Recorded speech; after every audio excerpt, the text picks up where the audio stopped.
નમસ્કાર વિદ્યાર્થી મિત્રો, વિશ્વગ્રામ વિદ્યાપીઠ શૈક્ષણિક સંકુલમાં આપ સૌનું સ્વાગત છે.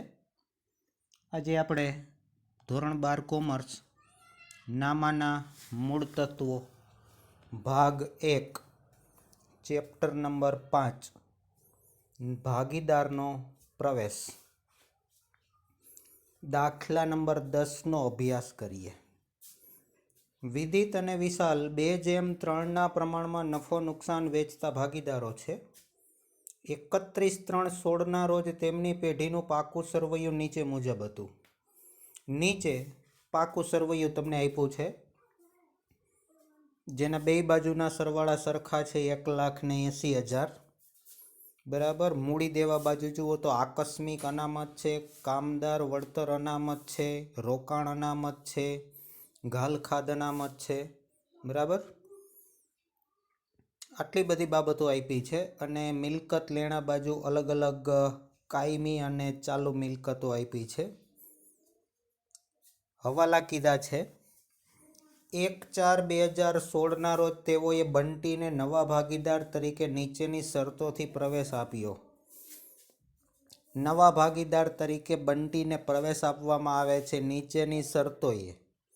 કઈ કઈ શરત છે તે જોઈએ. નંબર 1, વિદિત તેના ભાગમાંથી કીધું એટલે ચોપડી તમારી પાસે હોય તો એની નીચે લીટી કરો. વિદિત તેના ભાગમાંથી 1/4 ભાગ અને વિશાલ તેના ભાગમાંથી, અહીંયા પણ ભાગમાંથી શબ્દ છે એટલે અહીંયા પણ પાછી લીટી કરવાની, 1/8 ભાગ બંટીની તરફેણમાં ત્યાગ કરશે. બે ભાગીદારો પોતાના ભાગમાંથી કેટલો ત્યાગ કરી અને આપે છે તે તમને કહી દીધું છે. એટલે મેં પહેલાં જ કીધું, ભાગમાંથી શબ્દ આપ્યો છે એ જૂના ભાગીદારો ત્યાગ કરે છે એવું બતાવે છે. પણ અહીંયા પ્રમાણ ત્યાગ છે ને એ અપૂર્ણાંકમાં આપ્યો છે, એટલે આપણે ગણતરી ત્યાગના પ્રમાણની કરશું. પણ અહીંયા ત્યાગનું પ્રમાણ ગોતવા માટે માત્ર છેદ સરખા કરવા પડશે. એટલે એ બહુ કાંઈ અઘરું નથી. નંબર 2, બંટી મૂડી તરીકે 72,000 રૂપિયા રોકડા અને તેના ભાગની પાઘડી રોકડમાં લાવશે. કેટલી લઈ આવશે એ કીધું નથી, પણ જેટલી એના ભાગની પાઘડી આવે એ પૂરેપૂરી રોકડમાં લાવશે. હવાલા નંબર 3, પેઢીની પાઘડીનું મૂલ્યાંકન 32,000 કરવામાં આવ્યું. આ નવી પાઘડી છે ત્રણેય ભાગીદારોની. આ 32,000 ત્રણેય ભાગીદારોની નવી પાઘડીમાં બંટીના ભાગની પાઘડી ગોતવાની. અને જે પાઘડી આવે એટલી પાઘડી બંટી રોકડમાં લાવશે, જે પાઘડીનું પ્રીમિયમ ગણાશે, જેની આપણે 2 આમનોંધ કરતા તે થાહે. પણ બંટીનો ભાગ મળ્યા પછી આ વસ્તુ થાહે. ચોથો હવાલો, વિદિત અને વિશાલ તેમને મળેલ પાઘડી પૈકી 50% પાઘડી રોકડમાં ઉપાડી જશે. જે પાઘડીનું પ્રીમિયમ જૂના ભાગીદારો વચ્ચે ત્યાગના પ્રમાણમાં આપણે વેચીએ છીએ, એ પાઘડીમાંથી અડધી પાઘડી છે એ ચાલુ ભાગીદારો ઉપાડી જાય છે. તો એની આમનોંધ ઉલટી કરી નાખવાની. લેનાર એટલે કે ચાલુ ભાગીદારોના મૂડી ખાતે ઉધાર, તે રોકડ ખાતે જમા. પાંચમો હવાલો, યંત્રો પર 10% ઘસારો ગણવો, તો પાકા સરવૈયામાં યંત્રોમાં ટીક કરો. છઠ્ઠો હવાલો કીધો, દેવાદારોમાંથી 3600 ઘાલખાદ તરીકે માંડી વાળવા અને 15% ઘાલખાદ અનામતની જોગવાઈ કરવી. તો દેવાદારમાં 2 હવાલા છે તો 2 હવાલા દેવાદારમાં ટીક કરવા. સાતમો હવાલો, રોકાણોની બજાર કિંમત 9,000 છે જે ચોપડે લાવવી. તો મિલકત લેણા બાજુ રોકાણોમાં ટીક કરો અને મૂડી દેવા બાજુ રોકાણ અનામત આપ્યું છે એમાં ટીક કરો. કારણ કે રોકાણોમાં ઘટાડો થાય તો એ રોકાણ અનામતમાંથી તમારે ભરપાઈ કરવું પડે છે, એટલે રોકાણ અનામતમાં ટીક કરાવ્યું. આઠમો હવાલો, કારીગર વળતર પેટે 30,000નો દાવો સ્વીકારવો. તો એ હવાલો મૂડી દેવા બાજુ કામદાર વળતર અનામત આપ્યું છે એમાં ટીક કરો.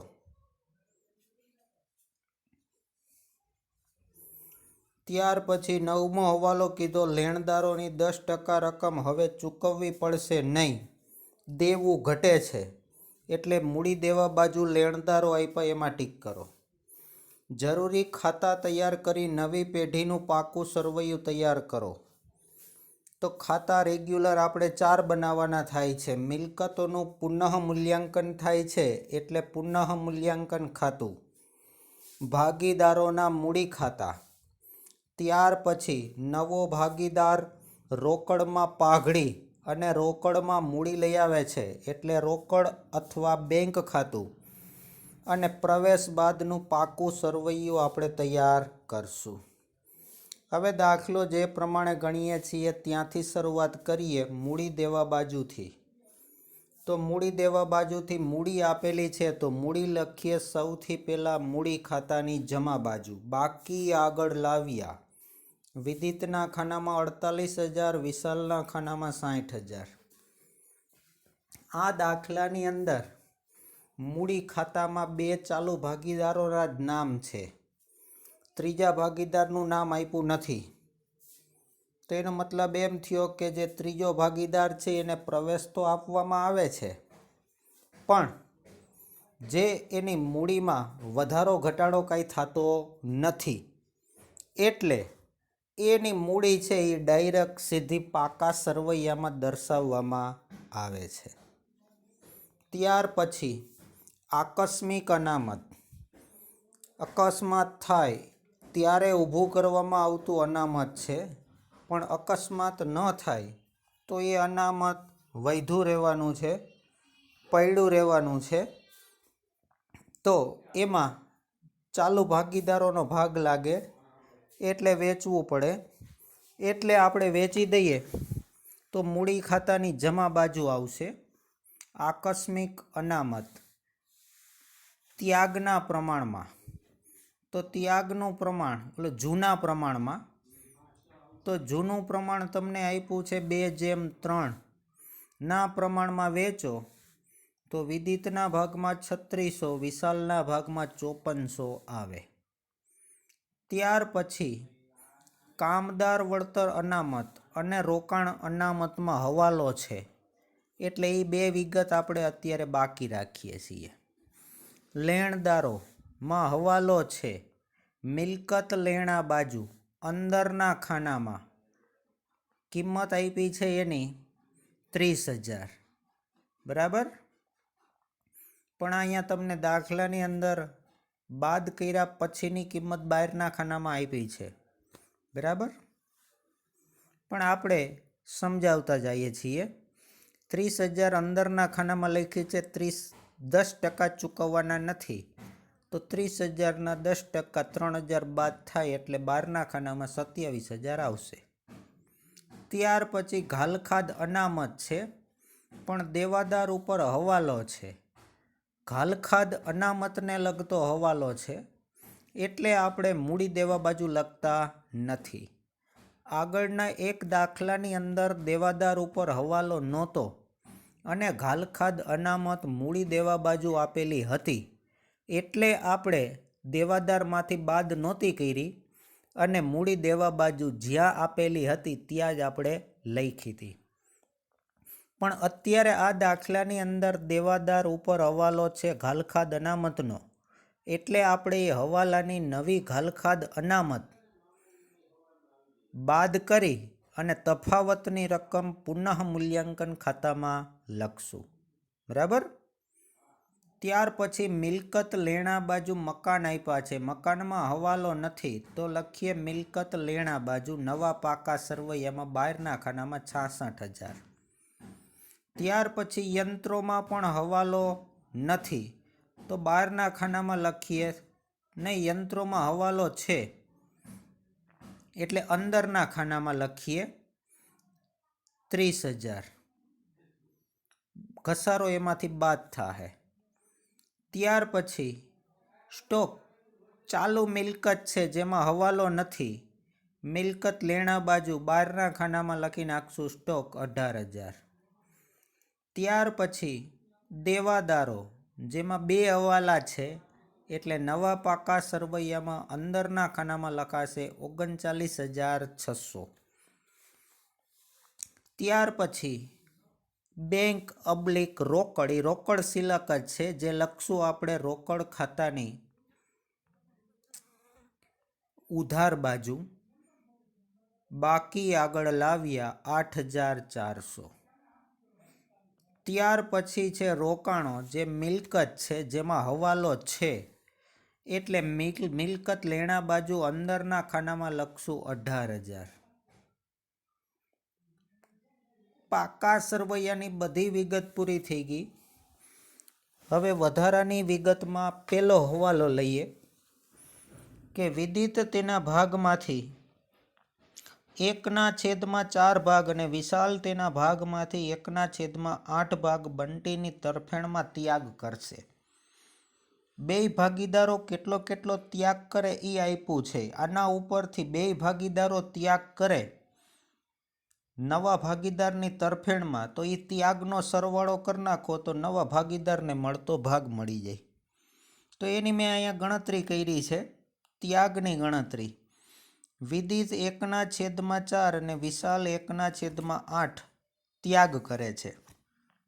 મેં લખ્યું છેદ સરખા કરવા માટે વિદિતના ત્યાગને 2 વડે ગુણતા. કારણ કે છેદ સરખા કરવા હોય તો છેદમાં 2 વડે ગુણશું એટલા જ અંશમાં ગુણાશે. તો છેદમાં 8 કરવા છે તો છેદમાં 2 વડે ગુણશું તો અંશમાં પણ 2 વડે ગુણાશે. તો નીચે વિદિતનો ત્યાગ આવશે 2/8, જેમ વિશાલનો તો ત્યાગ આપેલો જ છે 1/8. અથવા તમે 8 ચોકુ 32 બેયનો છેદનો ગુણાકાર કરી લસા લઈ અને તમે અંશની ચોકડી ગુણાકાર કરશો તો પણ ત્યાગનું પ્રમાણ 2:1 આવશે. બરાબર. હવે જે 2 ભાગીદારો ત્યાગ કરે એના ઉપરથી બંટીનો ભાગ મળી જશે. નવા ભાગીદાર બંટીનો ભાગ નીચે મેં લખ્યું છે વિદિતનો ત્યાગ વત્તા વિશાલનો ત્યાગ. 2 ભાગીદારો ત્યાગ કરે તો એ બેયનો સરવાળો કરો એટલો ભાગ બંટીને મળે. તો 2/8 વત્તા 1/8. છેદ સરખા છે, સરવાળાની નિશાની છે. અંશનો સરવાળો થાય, છેદનો સરવાળો થાય નહીં. તો અંશનો સરવાળો કરીએ 2 વત્તા 1 તો 3/8 ભાગ બંટીના ભાગમાં આવશે. આ એક હવાલાની ગણતરી થઈ. હવે બીજો હવાલો શું કહે છે કે બંટી મૂડી તરીકે 72,000 રૂપિયા રોકડા લાવશે. રોકડા જો લાવે તો રોકડ કે બેંક ખાતે ઉધાર તે બંટી આપનાર છે, બંટીના મૂડી ખાતે જમા. તો રોકડ ખાતાની ઉધાર બાજુ લખીએ બંટીના મૂડી ખાતે 72,000. પણ મૂડી ખાતામાં બંટીનું નામ નથી, પણ એ સીધું જવા દીધું છે પાકા સરવૈયામાં મૂડી દેવા બાજુ. તો અહીંયા બંટીની મૂડી બતાવી છે 72,000 રૂપિયા. 2 હવાલા થયા. બીજા હવાલામાં કીધું છે કે બંટી તેના ભાગની પાઘડી કેટલી કીધું નથી તે રોકડમાં લાવશે. તો એ ત્રીજા હવાલા ઉપરથી તમને પાઘડી મળશે. ત્રીજા હવાલામાં કીધું કે પેઢીની પાઘડીનું મૂલ્યાંકન 32,000 કરવામાં આવ્યું. તો એની મેં અહીંયા કંઈક ગણતરી કરી છે. બંટીના ભાગની પાઘડી, કુલ પાઘડી ગુણ્યા ભાગ છેદમાં કુલ ભાગ. કુલ પાઘડી 32,000 ગુણ્યા બંટીનો ભાગ 3/8. છેદ ઉડાડશો તો 12,000 રૂપિયા પાઘડી બંટી છે એ રોકડમાં લાવશે. રોકડમાં પાઘડી લાવે એ પેઢીને મળતું પાઘડીનું પ્રીમિયમ છે. પેઢીને રોકડ મળે તો રોકડ ધંધામાં આવે તો પેલી આમનોંધ મેં કરી છે. રોકડ કે બેંક ખાતે ઉધાર 12,000 તે પાઘડીના પ્રીમિયમ ખાતે જમા 12,000. એ જ પાઘડીનું પ્રીમિયમ છે એ જૂના ભાગીદારો વચ્ચે ત્યાગના પ્રમાણમાં વેચવામાં આવે તો બીજી આમનોંધ છે પાઘડીના પ્રીમિયમ ખાતે ઉધાર 12,000 તે વિદિતના મૂડી ખાતે જમા તે વિશાલના મૂડી ખાતે જમા. 12,000ને 2:1 પ્રમાણમાં વેચો ત્યાગના પ્રમાણમાં, તો વિદિતનું મૂડી ખાતું 8,000 ને વિશાલનું મૂડી ખાતું 4,000થી જમા થાય. હવે આ બે આમનોંધની ખતવણી કરીએ તો પહેલી આમનોંધમાં રોકડ કે બેંક ખાતું ઉધાર થાય, તો રોકડ કે બેંક ખાતાની ઉધાર બાજુ લખીએ આપણે પાઘડીના પ્રીમિયમ ખાતે 12,000. હવે બીજી આમનોંધમાં ભાગીદારોના મૂડી ખાતા જમા થાય છે, તો મૂડી ખાતાની જમા બાજુ લખીએ પાઘડીના પ્રીમિયમ ખાતે. વિદિતના ખાનામાં 8,000, વિશાલના ખાનામાં 4,000. બરાબર, આ થઈ ગઈ નોંધ. ત્યાર પછી હવાલા નંબર 4 અગત્યનો છે. વિદિત અને વિશાલ તેમને મળેલ પાઘડી પૈકી 50% રકમ પાઘડી રોકડમાં ઉપાડી જશે. તો એ મેં જે અહીં ગણતરી કરી એના ઉપરથી જ સમજાઈ જશે. જે બી નંબરની આમનોંધ છે એના 50%, તો 12,000ના 50% કેટલા ઉપાડી જાય, તો કે 6,000. કોણ ઉપાડી જાય, તો કે વિદિત અને વિશાલ. તો વિદિતના મૂડી ખાતે ઉધાર 4,000, વિશાલના મૂડી ખાતે ઉધાર 2,000, તે રોકડ કે બેંક ખાતે જમા 6,000. હવે આની ખતવણી કરવા જાવ તો મૂડી ખાતાની ઉધાર બાજુ બેંક ખાતે પાઘડી 4,000 વિદિત લઈ જાય, વિશાલ 2,000 લઈ જાય, અને પેઢીમાંથી રોકડ જાય તો રોકડ કે બેંક ખાતાની જમા બાજુ લખ્યું ઉધાર થતા ખાતાનું નામ. વિદિતના મૂડી ખાતે પાઘડી 4,000, વિશાલના મૂડી ખાતે પાઘડી 2,000. બરાબર, હેલું છે પણ મગજમાં બેહવું જોઈએ. ત્યાર પછી હવાલા નંબર 5, યંત્રો પર 10% ઘસારો ગણવાનો છે. તો મિલકત લેણા બાજુ યંત્રો 30,000ના છે. 30,000ના 10% 3,000 બાદ કરો એટલે બહારના ખાનામાં 27,000 આવશે. મિલકતમાં ઘટાડો છે તો એની બીજી અસર પુનઃ મૂલ્યાંકન ખાતાની ઉધાર બાજુ આવશે. યંત્રો પર ઘસારો 3,000. હવાલા નંબર 6, દેવાદારોમાંથી 3600 ઘાલખાદ તરીકે માંડી વાળો અને 15% ઘાલખાદ અનામતની જોગવાઈ કરવી. તો નવા પાકા સરવૈયામાં દેવાદારો 39,600ના છે. એમાંથી ઘાલખાદ બાદ કરીએ 3600, તો હવે વધશે 36,000. 3600 ઘાલખાદ એ પેઢીનું નુકસાન છે, જે આપણું લેણું ઘટાડે છે.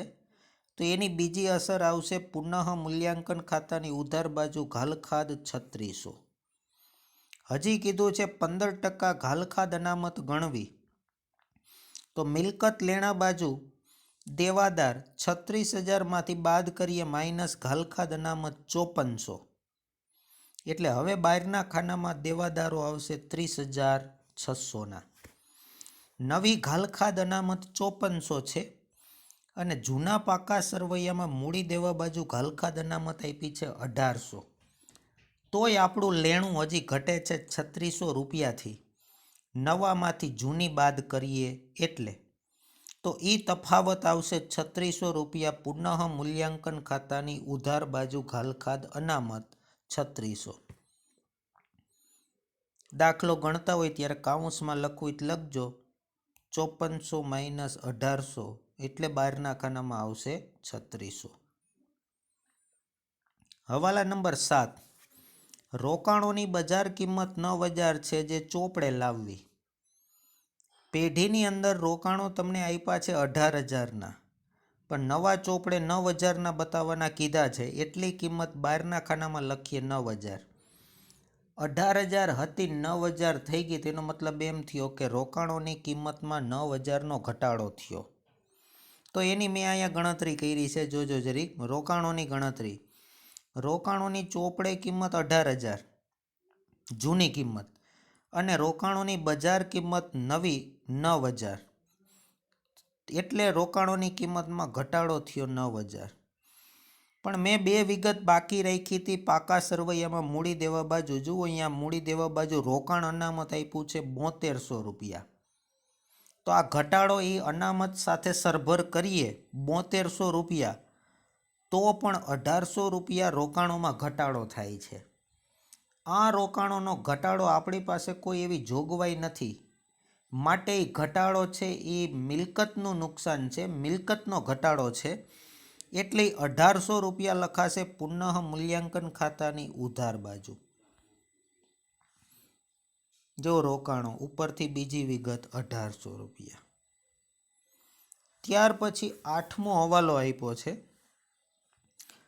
કારીગર વળતર પેટે 30,000નો દાવો સ્વીકારવો. દાવો એક પ્રકારની જવાબદારી બતાવે છે. મેં એની અહીં ગણતરી કરી છે. કારીગર વળતરનો દાવો 30,000 જે હવાલામાં આપ્યો છે, અને જૂના પાકા સરવૈયામાં કારીગર વળતર અનામત, આપણી પાસે અનામત એ દાવાને પહોંચી વળવા માટે 24,000નું છે પાકા સરવૈયામાં, એટલે હજી 6,000 રૂપિયા ઘટે છે. એ 6,000 ઘટે એની હવે આપણે જોગવાઈ કરવી પડે, એટલે 6,000 રૂપિયા લખાશે પુનઃ મૂલ્યાંકન ખાતાની ઉધાર બાજુ, અને હવાલાની અંદર 30,000 રૂપિયા આપ્યા છે કારીગર વળતરનો દાવો, એ લખાશે નવા પાકા સરવૈયામાં મૂડી દેવા બાજુ. તો એક એક અસર બતાવું છું. નવા પાકા સરવૈયામાં મૂડી દેવા બાજુ લખ્યું કારીગર વળતર દાવાની જોગવાઈ 30,000, અને પુનઃ મૂલ્યાંકન ખાતાની ઉધાર બાજુ લખ્યું કારીગર વળતર દાવો ની જોગવાઈ 6,000. દાવાને પહોંચી વળવા માટે ધંધાની અંદર 6,000ની જોગવાઈ કરી. 9મો અને છેલ્લો હવાલો, લેણદારોની 10% રકમ ચૂકવવી પડશે નહીં. તો નવા પાકા સરવૈયામાં લેણદારો છે 30,000, માંથી બાદ કરો નહીં ચૂકવવાના 10% 3,000, એટલે હવે તમારે લેણદારોને ચૂકવવાની રકમ થાય 27,000. દેવામાં ઘટાડો થાય તેની આમ નોંધ થાય લેણદારો ખાતે ઉધાર તે પુનઃ મૂલ્યાંકન ખાતે જમા. તો 3,000 રૂપિયાની બીજી અસર પુનઃ મૂલ્યાંકન ખાતાની જમા બાજુ થાય લેણદારો 3,000.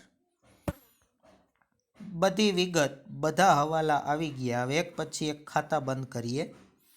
તો પુનઃ મૂલ્યાંકન ખાતું બંધ કરતા ઉધાર બાજુ વધુ વિગત છે, એટલે સરવાળો ઉધાર બાજુ વધુ થાય 18,000. એને જમા બાજુ લઈ જઈએ, અને જમા બાજુ 3,000 બાદ કરતા તફાવત આવશે 15,000, જેને કહેવામાં આવશે ખોટ.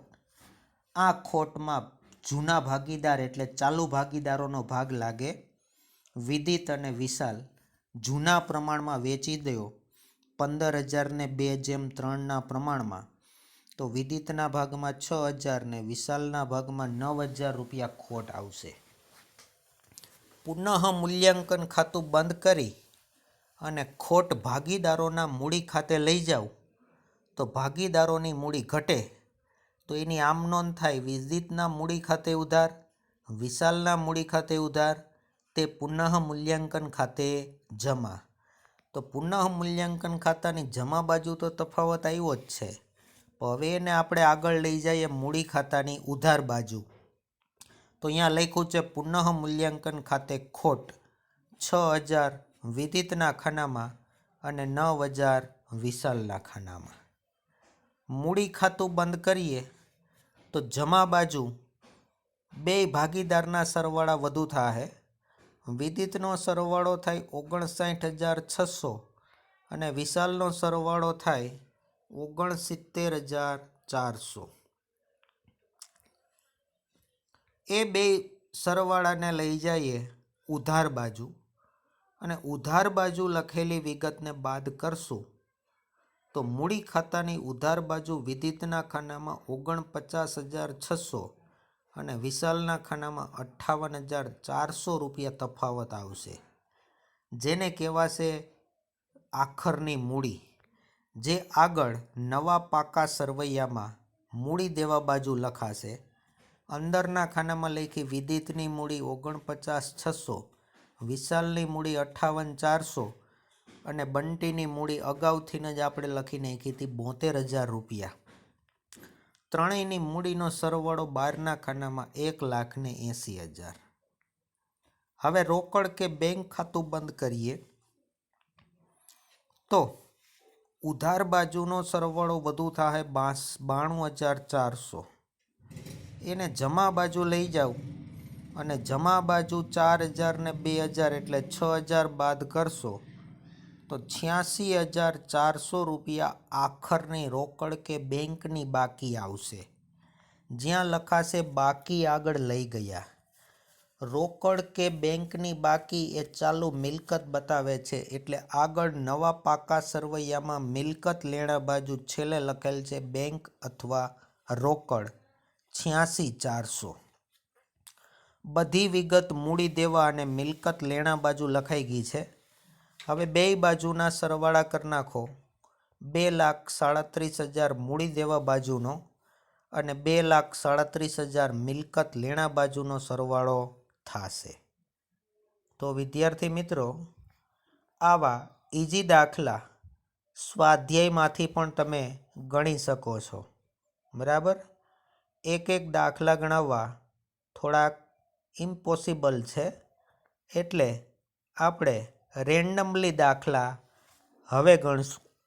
કારણ કે જે વિગત હવાલાની અગત્યની, મહત્ત્વની અને અલગ આવે છે એને જ આપણે ધ્યાનમાં રાખી અને હવે આપણે દાખલા ગણશું. Thank you.